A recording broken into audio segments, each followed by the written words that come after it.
Assalamualaikum warahmatullahi wabarakatuh. Selamat pagi, selamat siang, selamat sore teman-teman. Alhamdulillah kita bertemu lagi dengan saya Budwi Agustina. Ya. Insya Allah kali ini kita akan membahas tentang COVID-19 yang beberapa tahun lalu membuat kesehatan dunia terganggu ya, sehingga dampaknya tidak hanya dari segi kesehatan, ya, dari semua aspek baik ekonomi, sosial, lalu kemudian perekonomian ekspor impor gitu terganggu ya. Namun kali ini kita akan membahas COVID-19 serta dampak bagi kesehatan. Ya. Baik, tak kenal maka tak sayang. Di sini kita akan mengenali terlebih dahulu ya siapa sih virus corona gitu ya. Di beberapa referensi menjelaskan bahwa virus corona atau Severe Acute Respiratory Syndrome coronavirus 2 atau SARS-CoV-2 ya, beberapa referensi menyingkatnya dengan SARS-CoV-2 ini virus yang spesifik menyerang sistem pernafasan. Ya, jadi kalau ngomongin sistem pernafasan berarti organ paru-paru yang akan diserang sama si virus ini. Ya, nah ini merupakan jenis uh, virus baru nih ya, yang sekarang sedang beredar di masyarakat. Nah, baik teman-teman, untuk tanda dan gejalanya ini ada beberapa tingkatan ya teman-teman ya. Mungkin kalau misalnya masyarakat ada yang nggak ada gejala tapi dia curiga, kayaknya saya kena COVID nih. Lalu kemudian memutuskan diri untuk melakukan swab tenggorokan ya untuk mengecek apakah betul terdapat virus corona di dalam tenggorokan tersebut dan ternyata positif ya. Nah, itu ada yang kayak gitu ya. Ada yang dengan komplikasi ringan, berat ya, dan macam-macam. Nah, di sini manifestasi klinis terbagi menjadi 5 kelompok ya. Yang pertama asimptomatik ya. Jadi pasien positif tapi tidak mengalami gejala apapun. Tidak mengalami gejala apapun. Jadi mungkin teman-teman pernah dengar ya, bisa jalan, nggak ada sesak, ya nggak ada pusing, nggak ada mialgia, ya. Tapi ketika di swab, ya hasilnya positif. Ya, swab pertama saja sudah positif. Ya. Itu masuk kategori gejala asimptomatik, ya. Artinya tanpa gejala, pasien tidak mengalami gejala, tapi positif. Ya. Lalu kemudian uncomplicated illness, ya, gejala ringan. Nah, seperti apa nanti di slide selanjutnya kita akan belajar gejala ringan seperti apa ya. Lalu kemudian masuk ke dalam tampakan atau gambaran atau gejala-gejala pneumonia, tapi pneumonia masih ringan. Ya. Jadi tampak dari gambaran radiologi paru ya pasien mengalami pneumonia, ada perkabutan tapi masih ringan ya. Kelompok keempat yaitu pasien mengalami pneumonia tapi sudah berat. Ya. Yang terakhir, yang kelima nih yang menyebabkan banyak kasus kematian pada COVID-19 kemarin adalah pneumonia berat dengan komplikasi atau dengan faktor komorbid. Ya. Jadi ada 5 golongan yang kita lihat pada pasien dengan COVID-19 berdasarkan dengan manifestasi klinisnya. Ya. Baik, ini adalah sumber yang saya ambil dari Depkes ya teman-teman ya. Dari Depkes menyatakan gejala klinis. Nah, tadi uncomplicated illness ya atau gejala ringan, belum tentu masuk pneumonia. Tentu saja kalau sudah masuk pneumonia ada pemeriksaan lanjutan ya. Nah, ini gejala klinisnya pasien mengalami demam ya. Lalu kemudian batuk, pilek, letih, lesu, sakit tenggorokan serta uh, sesak ya. Nah, ini kalau udah sesak kita cek dengan saturasi oksigen, lalu kemudian kita cross check juga dengan pemeriksaan penunjang radiologi. Seperti itu ya, teman-teman ya. Nah, ada penelitian yang menyatakan bahwa penelitian ini mendeteksi seberapa banyak sih tanda dan gejala yang dialami oleh pasien dengan COVID-19 ya. Yang paling sering adalah demam. sebanyak 98% pasien COVID-19 pasti mengalami demam. Ya. Lalu kemudian batuk sebanyak 76%, lalu kemudian mialgia atau rasa tidak enak pada badan atau kelemahan ini sebanyak 44%. Ya. Pasien dengan produksi sputum, artinya ada beberapa batuk yang tidak produksi sputum. Nah, ini yang poin keempat ini yang dimaksud adalah batuk besertai dengan produksi sputum atau lendir pada pernafasan ya, sebanyak 28%. Pasien mengalami sakit kepala 8%, batuk berdarah 5%, diare 3%. Nah, ini dyspnea atau gangguan pernafasan sebanyak 55%. Ya. Nah, banyak ya. Memang kalau dilihat banyakkan di saluran pernafasannya seperti batuk dan dyspnea ini di atas 50% ya, teman-teman ya.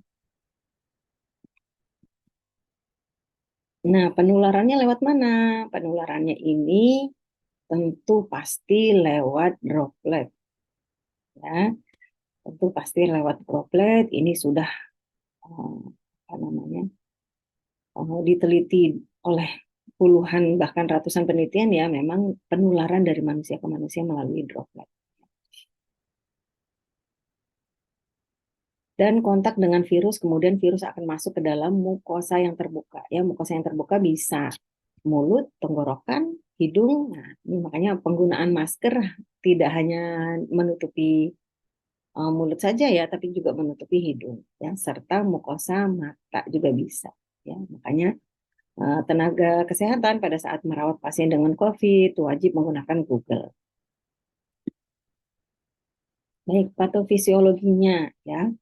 COVID ini, ya, COVID ini teman-teman tidak bisa berkembang biak sendiri, tapi dia uh, harus nempel di hostnya, ya, harus nempel di hostnya. Ya. Nah, penempelan, ya, proses kita pahami dulu bahwa virus ini tidak bisa berkembang biak sendiri di tubuh dia sendiri. Jadi dia harus punya host. Ya. Hostnya siapa? Kita akan pelajari ya. Proses selanjutnya untuk bisa virus COVID ini masuk ke organ lainnya ya dengan cara menempel dan masuk virus ke sel host diperantarai oleh protein yang disebut kita namakan protein S yang ada di permukaan virus corona. Ya, ada sebuah protein, protein S ini dia berfungsi sebagai kakinya virus. Jadi dia yang menempel ya.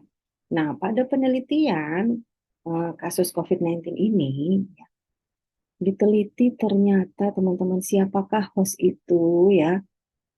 Host yang dibutuhkan oleh si virus corona ini yang menyebabkan penyakit COVID-19 ini ya itu yaitu enzim angiotensin converting enzim atau ACE2.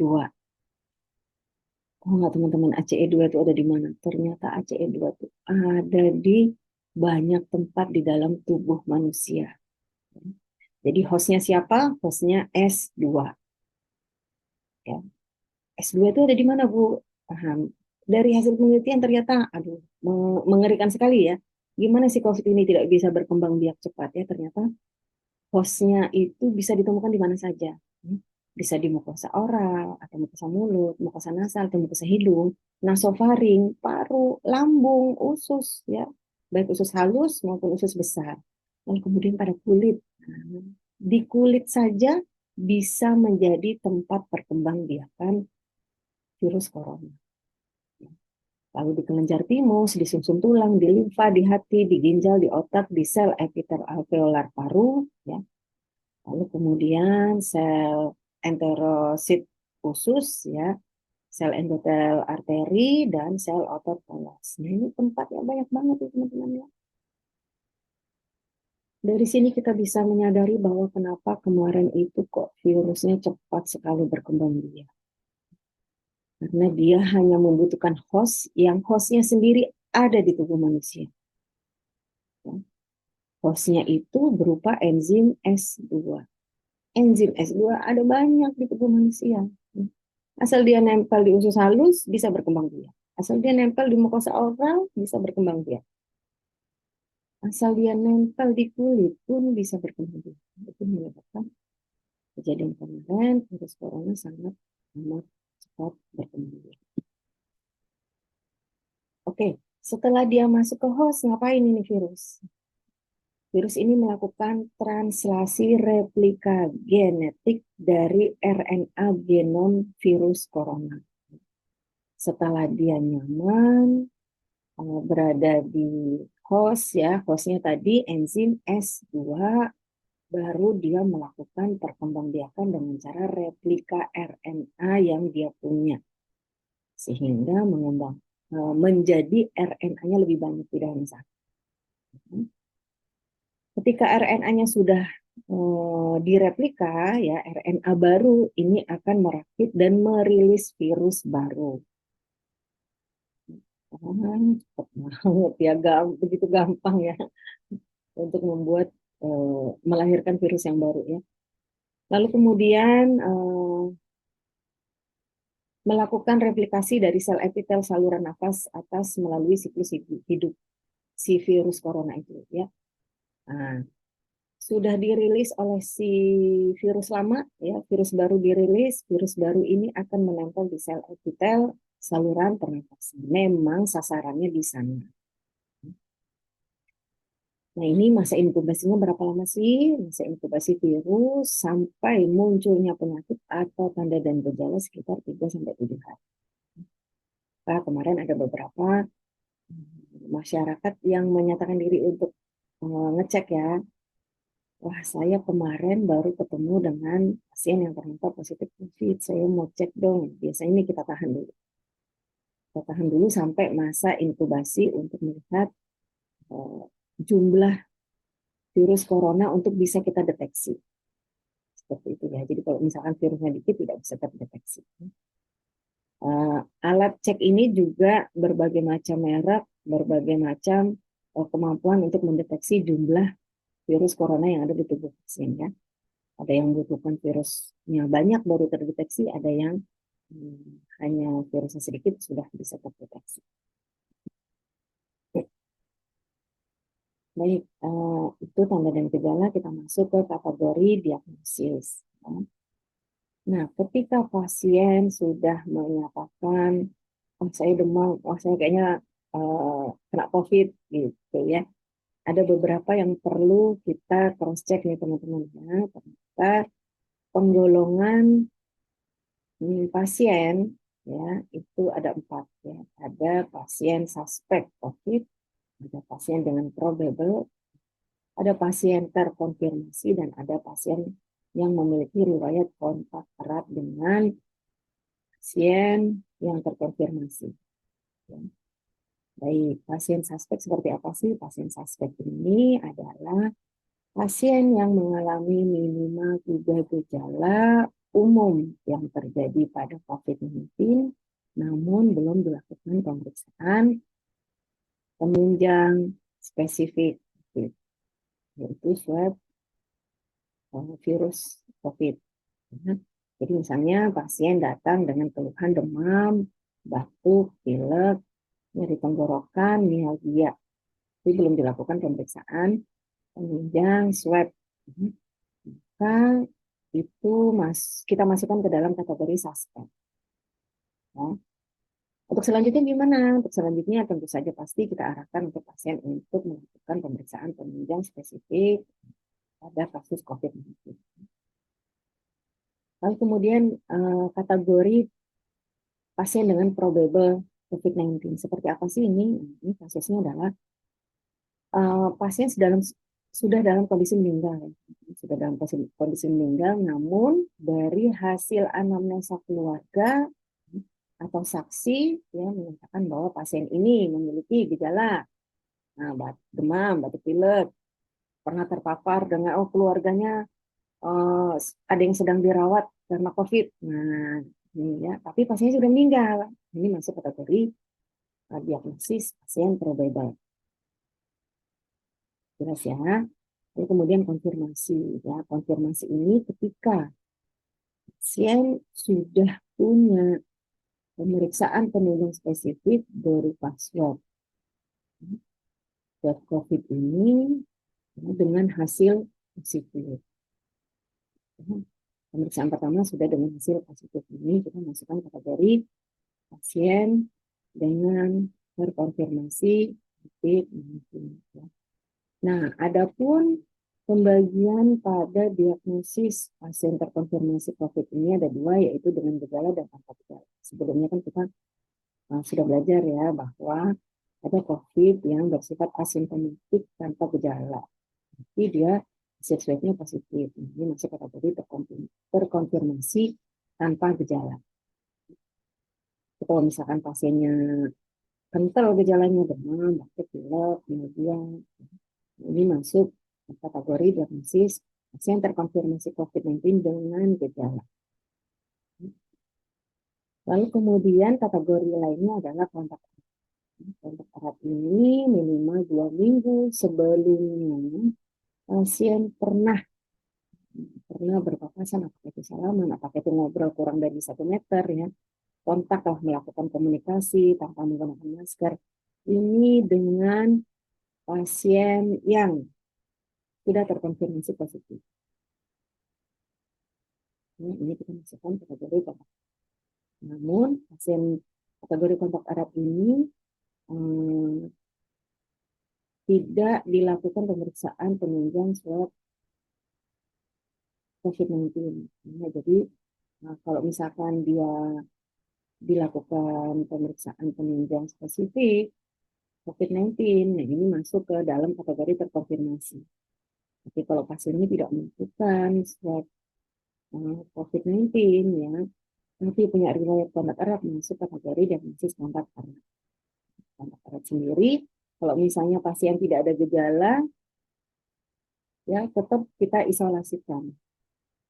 Tapi kalau misalkan pasien punya gejala, tentu saja kita harus melanjutkan untuk memvalidasi apakah pasien ini terkonfirmasi atau tidak. Gitu ya, teman-teman. Kalau misalnya kita lakukan swab COVID-19, ya swab tenggorokan, lalu kemudian hasilnya negatif, hasil pertama, ya kita masukkan dia kategori suspek. Tapi kalau hasil pertama sudah positif, berarti kita masukkan kategori pasien terkonfirmasi COVID-19. Jelas ya. Baik, kita masuk ke pengobatan. Kalau sudah kena terpapar dengan COVID-19, apa yang dilakukan? Tentu saja kita mengambil langkah pengobatan. Ya. Nah, pengobatannya ini berhubung penyebabnya adalah virus ya. Virus kita tahu sendiri teman-teman, virus ini mudah sekali berubah bentuk sehingga tidak mampu dikenali secara konsisten oleh si antibiotik. Dan maka virus ini memang obatnya adalah meningkatkan daya tahan tubuh. Ya. Jadi obat-obatan yang kita berikan adalah obat yang berupa tanda gejala yang muncul, misalnya demam, kita kasih ibuprofen. Ya. Misalnya mialgia, kita kasih analgesik. Yang hanya simptomatik aja. Plus peningkatan imunitas tubuh sebagai penghancur virus atau menurunkan kemampuan virus untuk beraksi. Ya, jadi hanya ada dua, simptomatik terapi dan peningkatan daya tahan tubuh. Nah, ini pengobatan tanpa gejala. Nah, kita lihat ini. Tanpa gejala isinya apa? Hanya vitamin saja. Nah, vitamin ini berfungsi untuk menurunkan aktivitas virus yang sudah kadung masuk ke dalam tubuh pasien. Nah, jadi tanpa gejala ini kita berikan vitamin C, B, E, zinc dengan dosis 1/1 per hari setiap vitamin. Ini juga vitamin yang kita ciptakan. Lalu kemudian bagaimana dengan pasien yang memiliki gejala ringan? Kita berikan multivitamin sama dengan tanpa gejala, lalu kemudian beri obat simptomatik sesuai dengan gejala yang dialami pasien. Ya. Gejala yang tersering dialami pasien adalah demam, maka kita berikan paracetamol atau ibuprofen. Lalu kemudian kita berikan juga antivirus. Antivirus ini juga sebenarnya tidak membunuh betul betul si virus ya, tapi hanya proteksi agar virus tidak berkembang biak lebih lanjut ya. Ada favipiravir ya, ada molnupiravir yang 200 mg dengan dosis 2 kali 4 tablet per hari. Jadi sekali minum tablet ya. 2 kali pagi dan sore dengan jeda 12 jam dari pemberian pertama dan kedua. Nah, bagaimana kalau gejala sedang? Nah, gejala sedang kita berikan vitamin sudah dalam bentuk IV terapi, tidak dalam bentuk oral. Baik vitamin C maupun vitamin D. Lalu kita juga berikan antivirus, remdesivir, ini juga via IV. Jadi tanpa gejala dan gejala ringan, pakai oral cukup. Tapi gejala sedang dan berat plus berat dengan komorbid menggunakan IV terapi. Baik, ini gejala berat yang terapi yang kita perhatikan yaitu oksigenasi ya, dengan target saturasi oksigen lebih dari 94%. Kita juga gunakan HFNC ya, high flow nasal cannula. Kita selama ini tahu bahwa nasal cannula itu maksimal hanya 6 liter per menit. Jadi pada kondisi kasus COVID kita bisa berikan nasal cannula dengan high flow sampai 20 hingga 30 liter per menit. Jika kondisi pasien membutuhkan ventilasi mekanik, maka kita juga lakukan intubasi.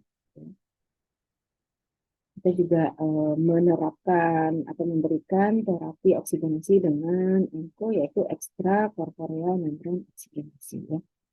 Untuk farmakoterapinya dibutuhkan kortikosteroid, anti-interleukin 6, antivirus juga diberikan, intravenous immunoglobulin atau IVIG diberikan untuk meningkatkan imunitas tubuh yang tadi kita sepakat di awal bahwa virus itu tidak akan bisa mati dengan kita bunuh oleh suatu farmakoterapi tertentu ya, tapi dia akan bisa melemah, si virus akan bisa melemah dengan cara meningkatkan imunitasnya. Ini diberikan IV imunoglobulin.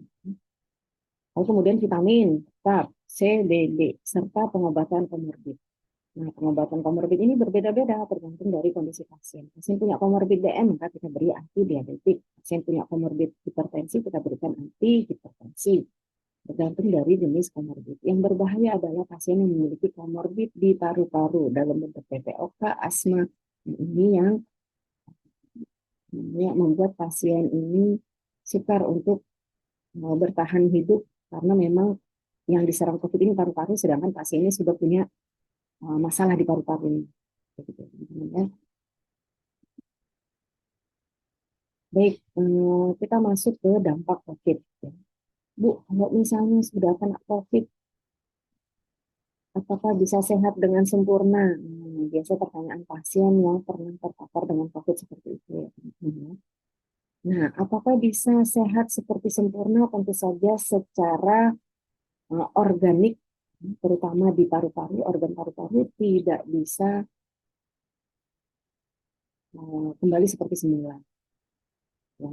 Jadi pasti ada jaringan parut atau kerusakan pada paru-paru. Ya. Dan gejala pneumonia yang dialami oleh pasien ini bisa lama, ya teman-teman, bisa sampai 12 minggu sampai berbulan-bulan. Walaupun pasien sudah dinyatakan negatif, hasil swabnya negatif, tapi pasien tetap mengalami pneumonia hingga 3 hingga 4 bulan ke belakang. Ini gejala post-COVID. Nah, ini gambaran paru-paru yang terkena COVID ya. Kabutnya udah banyak. Nah, gimana kemampuan pernafasan? Paru-paru yang bagus adalah berwarna hitam. Kita dia masih hitam, maka masih bisa bernafas. Kalau kita lihat seperti ini, kabutnya sudah banyak banget di area dekstra paru ya, maka kemampuan bernafasnya hanya sedikit.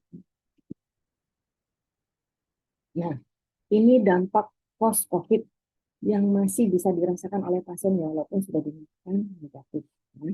batuk berdahak, sesak nafas, keterbatasan aktivitas, cepat lelah, sakit kepala masih dirasakan, nyeri otot atau mialgia masih dirasakan, nyeri persendian, perubahan rasa dan penciuman, nah ini masih ada, ya.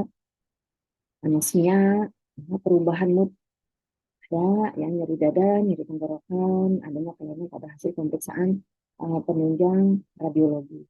Masih kelihatan. Dari itu anjuran pemerintah dan tim kesehatan kan wanti-wanti sekali harus dijaga dengan baik supaya tidak kena COVID-19. Kenapa? Karena kalau sudah kena pun efek post COVID-nya tetap bisa dirasakan oleh pasien berbulan-bulan ya. Sedangkan jaringan parutnya yang ada di dalam paru-paru tidak akan bisa hilang. Nah, jaringan parut itu apa sih? Bekas luka yang ada di paru-paru ini tidak akan bisa ya. Sehingga akan menurunkan kemampuan si pasien dalam memaksimalkan pernafasan di paru-paru. Nah, faktor keparahan dampak COVID ini dipengaruhi oleh 3 aspek. Tingkat keparahan pada saat pasien terjangkit COVID-19, kondisi kesehatan pasien saat itu, ya, dan tindakan pengobatan pasien saat terkena COVID-19. Makin cepat diatasi, makin cepat teridentifikasi, maka pengobatannya makin cepat, maka proses penyembuhan makin cepat pula, sehingga jaringan parut atau bekas luka-luka yang ada di paru ini pun semakin sedikit, sehingga dampaknya semakin kecil. Jadi tidak perlu takut ya, saya rasa kalau zaman awal-awal COVID, saya kena COVID ini, udah ngumpet aja di kamar, ngumpet ya. Nggak mau melakukan swab untuk uh, mengidentifikasi apakah betul saya terkonfirmasi atau tidak. Ya, untuk selanjutnya kalau terkonfirmasi kan pasti dapat obat-obatan sehingga gunakan pengobatan tidak kena. Ini awal-awal COVID ini pasien, masyarakat, maksud saya masyarakat sepertinya merupakan sebuah aib ya, kena COVID-19 itu aib ya. Karena kita tahu sendiri bagaimana cara dia berkembang biak, bagaimana mudahnya dia berkembang biak. Ya. Memang sulit untuk menghindari dari COVID karena melihat mudahnya berkembang biak si COVID-nya, ya. Kemudian melihat juga persepsi masyarakat terhadap COVID pada saat itu sehingga tidak mendapatkan pengobatan secara cepat dan tepat. Memang sulit untuk mendapatkan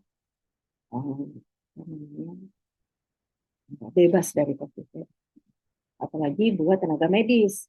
Nah, ini tenaga medis ini rata-rata semua masuk kategori terpapar atau kontak erat. Gimana nggak kontak erat ya? Semuanya kita kerja di rumah sakit. Ya. Sedangkan di rumah sakit itu pasien yang positif aja banyak. Ya. Walaupun tidak bekerja di ruang COVID, misalnya di ruang poliklinika, ya, tapi kan berkeliaran pasien-pasien yang terkonfirmasi COVID.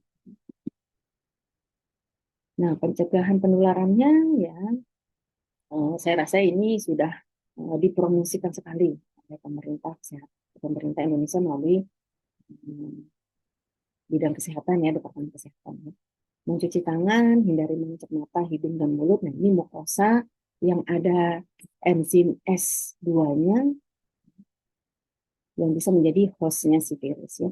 Gunakan masker, jaga jarak minimal 1 meter, segera mandi dan berpakaian, dan berganti pakaian sesampainya di rumah. Meningkatkan perilaku hidup bersih dan sehat, kontrol penyakit komorbid jika sudah punya penyakit komorbid, dan kelola kesehatan psikologis, hindari stres. Namanya yang berita-berita hoax dihindari, karena itu bisa mempengaruhi penurunan psikologis. Kalau psikologisnya turun, imunitas turun, sangat mudah terpapar oleh virus. Ya. Baik, pencegahan penularan, kalau tadi pencegahan penularan pada individu ya teman-teman, ini pencegahan penularan pada masyarakat. Upaya pencegahan dengan cara arisan ditiadakan, perkumpulan-perkumpulan masyarakat ditiadakan. Itu kebijakan-kebijakan yang dikeluarkan oleh pemerintah untuk mengatur pencegahan penularan dari segi masyarakat. Kemudian upaya penemuan kasus. Nah ini sudah pada saat itu Satgas COVID sudah jalan ya. Jadi kalau misalkan ada masyarakat yang dicurigai COVID, nah ini dilaporkan ke puskesmas untuk selanjutnya puskesmas akan menindaklanjuti dengan cara mendatangi pasien tersebut ya.